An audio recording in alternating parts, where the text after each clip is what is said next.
Esta es la clase de cirugías orales que hace parte del curso de odontología veterinaria de CTOV que les brindamos a nuestros amigos profesionales y estudiantes de medicina veterinaria de Latinoamérica. Bueno, para la introducción yo les voy a decir que las cirugías orales son cirugías más allá de la parte dental, o sea, más allá de restaurar un diente, extraer un diente, la parte bien de odontólogo, más allá, porque los cirujanos también pueden hacer, lo que no son de odonto también pueden hacer estas cirugías. Es claro, interesante tener el equipamiento quirúrgico para algunas técnicas diferentes de la parte dental, de la unidad dental, esas cosas. Y también requiere mucho entrenamiento. Así que yo les voy a presentar algunas de las principales técnicas que nosotros de Odonto Veterinaria recibimos en nuestra experiencia y que también ustedes que les gusta odontología veterinaria pueden hacer cada vez mejor. Bueno, el primer tema, la cialocele.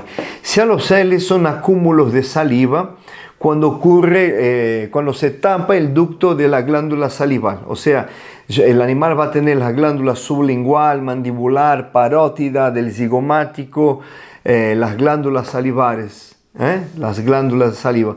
Pero esas glándulas están lejos de la boca y presentan ductos que llegan a la cavidad oral, y estos ductos cuando se tapan, sea por una inflamación o porque se formó unas piedritas en la saliva que son los cialólitos, se tapan esos ductos y ahí claro, la glándula no sabe de eso y sigue produciendo saliva, y la saliva va a chorrear en la estructura, vas a ocupar espacio separando musculatura y se crea un espacio de saliva, un espacio conteniendo saliva. Se crea una cápsula y esta es la cialocele. ¿Qué puede ser la cialocelis bajo el cuello del animal?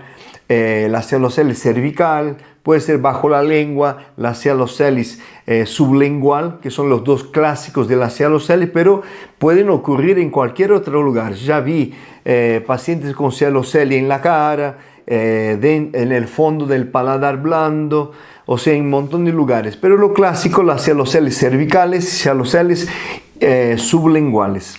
Para el tratamiento de la cialocelis, para el diagnóstico primero, se puede hacer una punción, ¿ok? Se puede utilizar una aguja gruesa, hacer una punción y uno va a percibir que el líquido adentro no es pus, no es un absceso, y tampoco este aumento de volumen es blando, ¿no?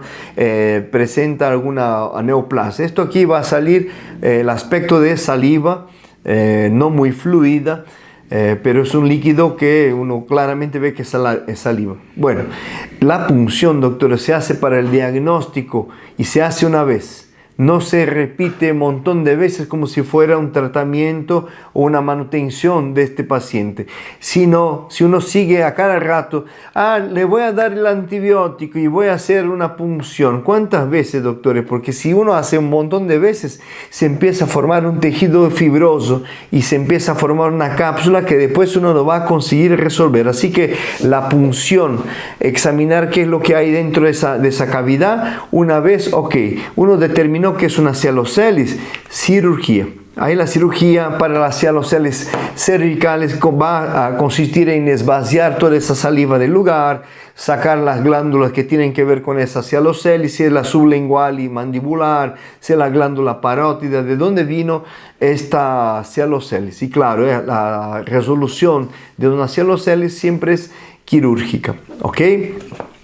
Bueno, también está la cialocelis sublingual, que tiene un apodo, un nombre que la gente le da, que es ránula, las ránulas, como si hubiera un aspecto de una rana hinchada bajo la lengua, y que también tiene fácil resolución, que es la técnica de marsupialización. O sea, uno va a hacer una incisión, le va a hacer unas suturas de manera que el tejido de adentro de la cápsula quede hacia afuera, para disminuir la velocidad de cicatrización, porque en la boca, doctores, todo cicatriza muy rápido, los tejidos blandos cicatrizan muy rápido, así que se hace una marsupialización. Yo en mi experiencia nunca vi, después de hacer una cirugía de esas para una sialocelis sublingual, que hubiera una recidiva.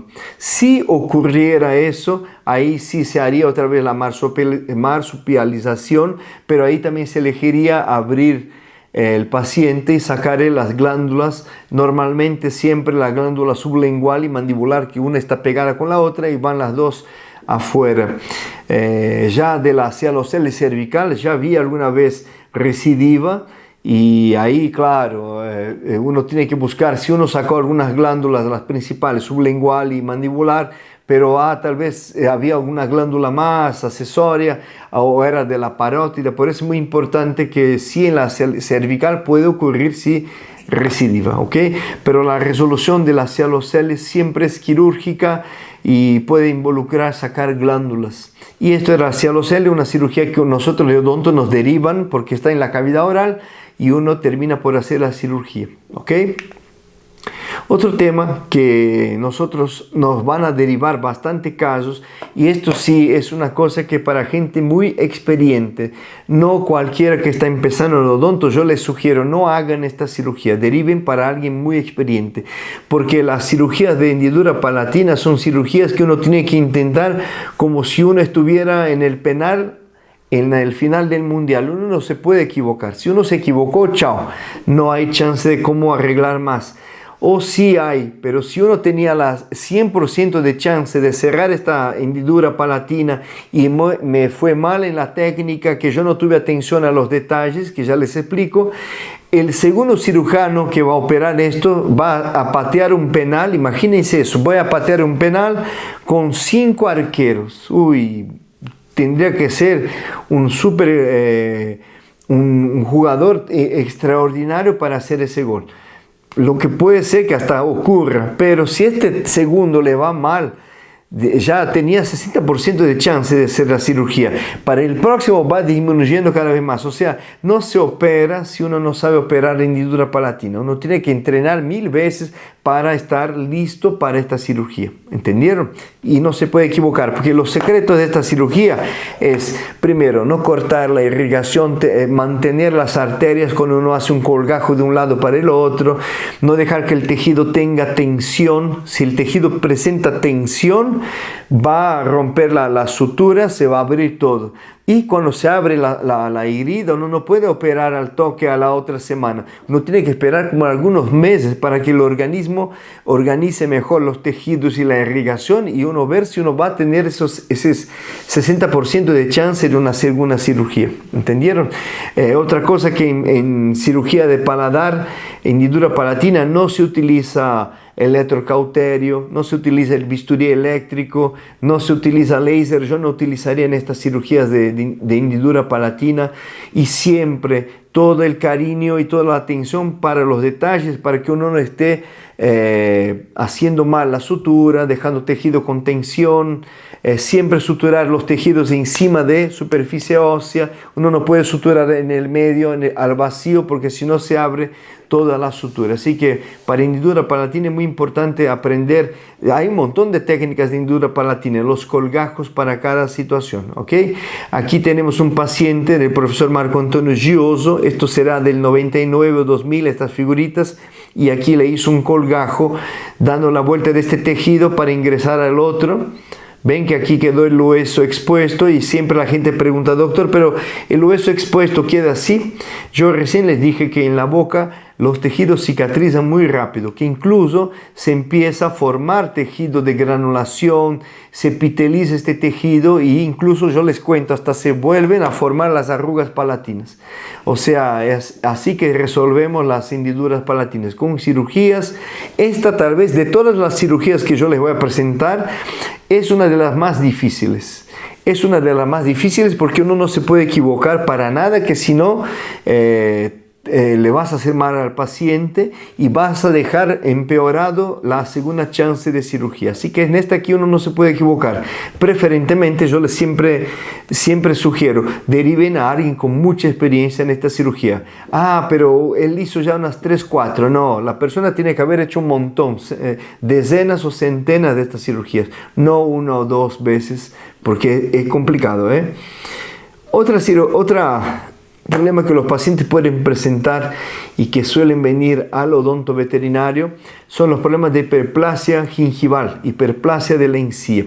Y este problema es un problema que a veces tiene factor del paciente, una predisposición genética. Se decía mucho del boxer, el perro boxer. En la actualidad yo aquí en Brasil ya no veo muchos esos perros. No veo muchos boxers, pero los braquicéfalos, el bulldog francés, los Boston Terrier, otras razas también van a presentar aumento de volumen, que claro, en la figura yo le estoy mostrando aquí como hiperplasia gingival, pero siempre el diagnóstico siempre es aumento de volumen, ¿ok? Aumento de volumen. El nombre hiperplasia gingival, o después que yo les voy a contar un poquito del cáncer, de la neoplasia oral, son diagnósticos histológicos, un melanoma, hiperplasia. Esto es un aumento de volumen, ¿ok? Hasta que yo no pueda investigar eso, no sé de qué se trata, pero por lo general la hiperplasia de encía suele afectar un montón de dientes en la cavidad oral, ¿ok? No solamente un lugar. Cuando hay una masa en un perro, yo ya me asusto, puede ser una neoplasia. Cuando hay un montón de aumento de volumen, me pongo más tranquilo, que debe de ser hiperplasia gingival. Pero ojo, atención, a veces puede ser que el tejido sufrió hiperplasia, pero algún pedacito u otro hizo un posgrado, entre comillas, y se transformó en una neoplasia. ¿Entendieron? La hiperplasia gingival tiene el tema del animal, la predisposición de la raza del animal, y el factor extrínseco, que sería la presencia de biofilm. El no cepillar los dientes del animal lleva a la inflamación de la encía, y esta encía reacciona con inflamación, como yo ya les expliqué en la clase de periodoncia, pero a veces reacciona y empieza a aumentar de tamaño, de número de células, y ahí se da la hiperplasia gingival, ¿ok? Esto ya les expliqué porque operar es tranquilo, pero después que uno hace la cirugía hay una chance muy grande de que vuelva la hiperplasia gingival y que el dueño te diga, mira, vos no hiciste bien la cirugía porque después de 1 año volvió todo. Bueno, yo le expliqué en la consulta, el factor extrínseco, tendría que cepillar los dientes para bajar la inflamación y la predisposición de aumento de volumen como una hiperplasia gingival. ¿Entendieron? Siempre hay que ver que cuando ocurre una hiperplasia gingival, se va a generar una pseudobolsa periodontal. No es una bolsa periodontal. Bolsa periodontal está en la periodontitis, cuando el diente pierde el ligamento periodontal y hueso a su alrededor, y uno consigue a profundizar una zona periodontal. Aquí la encía, en su posición con el epitelio de unión, está bien en el cuello del diente, la región cervical no se movió para nada. Pero como la encía creció sobre el diente, se genera una pseudobolsa. Y claro, uno tiene que evaluar la pseudobolsa de todos los dientes involucrados en la hiperplasia gingival. Y se hace la cirugía, que es la gingivectomía gingivoplastía. Gingivectomía/gingivoplastía, son los dos, ¿ok? ¿Cómo se hace esa cirugía? ¿Cómo se hace? Primero voy a utilizar la sonda periodontal para ver cuánto mide la pseudobolsa, y le hago con la propia sonda unas marquitas de sangre, unos puntitos para cortar. Y ahí que está el tema. ¿Cómo se hace esa cirugía? Yo en el pasado, y eso ya les cuento, no utilizo más para nada el electrocauterio. En algún momento yo utilicé el electrocauterio. Uno tiene que siempre cortar sin lastimar el epitelio de unión, o sea, de los puntitos donde yo marqué, dejar más 2 milímetros de tejido, porque al quemar con el electrocauterio bisturí eléctrico, el tejido va a sufrir una retracción y yo no puedo perder el epitelio de unión. ¿Entendieron? Y como les dije otra vez, no se utiliza más el electrocauterio. Es muy antiguo este método. Yo me acuerdo que en ese momento yo utilizaba el electrocauterio, el bisturí eléctrico, y siempre que cortaba, yo no me enseñaron eso. Pero si ustedes todavía utilizan, cortar, 1, 2, 3, paren y laven con agua para bajar la temperatura. No estén cortando como locos. Hay que siempre bajar la temperatura, ¿entendieron? Y claro, preferentemente no utilizar el electrocauterio. Sí se puede, pero ya prefiero que no. ¿Cómo hago en la actualidad? Como una cosa que aprendimos del profesor Brett Beckman, que es un norteamericano, buenísimo profesor Brett Beckman. Él enseña a hacer con una fresa en alta rotación, una fresa especial. Es una fresa de carburo de 12 hojas, 12 láminas en alta rotación, y con eso, claro, sin tocar el diente y teniendo mucho cuidado, se hace con la alta rotación, se saca el tejido de más. ¿Entendieron? Yo prefiero hacer con la fresa. Yo ya ni tengo más mi electrocauterio. Lo dejé en una caja, no se utiliza más en cavidad oral, porque ya vi mucha gente que quemó encía y le promovió super retracciones de encía, aumentó de temperatura los dientes, le promovió unas pulpitis y muerte pulpar. O sea, prefieran utilizar una fresa de carburo en alta rotación o mejor, así si usted no tiene la fresa, con la hoja de bisturí, fría mismo, se corta el exceso, claro, va a sangrar. Ay, profesor, va a sangrar. ¿Qué problema la gente tiene con sangrado, doctores? ¿Qué problema? Es suficiente utilizar un invento de la humanidad que se llama gasa. La gasa se pone encima del tejido, se sujeta ahí como 5 minutos. Uno pide, estudiante, mantener la gasa aquí, me salgo a tomar un cafecito, vuelvo y baja el sangrado. Que sangre un poquito en casa sin problema. Si sangra demasiado, ahí sí, en algún sangrar muy grande, tal vez se utilizaría el electrocauterio para cauterizar que baje de sangrar, pero no pasar el electrocauterio más en la encía. Eso ya es muy del inicio del siglo, del milenio. Yo cuando empecé a operar, operaba de esa manera. Ahora solamente con la fresa de alta rotación. ¿Ok? Bueno, ahí yo les voy a contar 2 temas de la síndrome respiratoria del braquicéfalo, que aunque también cualquier cirujano experiente puede operar, pero nos derivan eso porque está en la cavidad oral y a veces uno sabe operar. Son las estafilectomías, o sea, el animal, el braquicéfalo, principalmente el braquicéfalo, todos los braquicéfalos, el pug, en segundo lugar el bulldog francés, inglés, el Boston y más. El Shih Tzu es braquicéfalo, el Lhasa Apso es braquicéfalo, el Cavalier es braquicéfalo, el Spitz es braquicéfalo. Si uno ve el concepto de hocico, de maxila corta, son braquicéfalos, pero claro, ahí peores los Pug, los Bulldog francés, inglés, bien braquicéfalos. Estos animales van a tener la maxila más corta y por consecuencia, una cosa que yo aprendí con un profesor buenísimo, el profesor Brusone de Argentina, los braquicéfalos son animales en que les disminuyeron algunas cosas y otras aumentaron. O sea, el braquicéfalo tiene una estructura de hueso, de maxila y mandíbula muy corta, con los tejidos blandos del tamaño que tendría que ser un perro normal. O sea, están todos los cornetes nasales apretados, lengua muy grande para una mandíbula muy corta y todos esos detalles de la síndrome respiratoria del braquicéfalo. Hay 2 cositas que nosotros de odonto podemos operar para facilitar la respiración. Primero, el paladar blando elongado, así que con el animal presenta el ronquido, a ver si se ve aquí el ronquido del animal.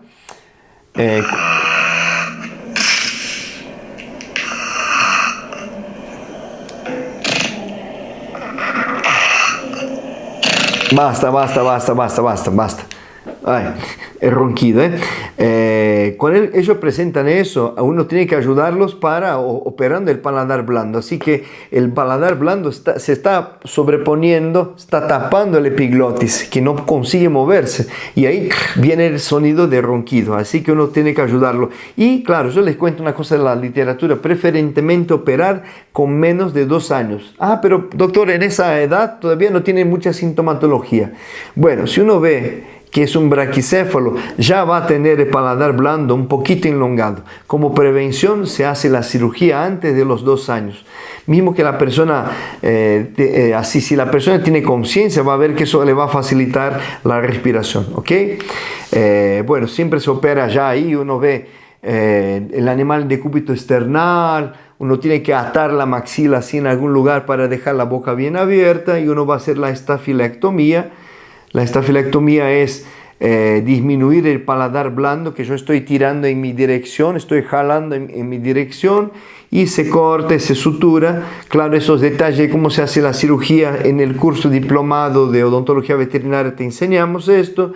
Y de la síndrome del braquicéfalo también la estenosis de narinas. Las alas de la narina están cerrando la entrada respiratoria y claro, el animal no puede respirar. Así que uno hace una cirugía que es la cirugía de rinoplastia para ampliar esta nariz.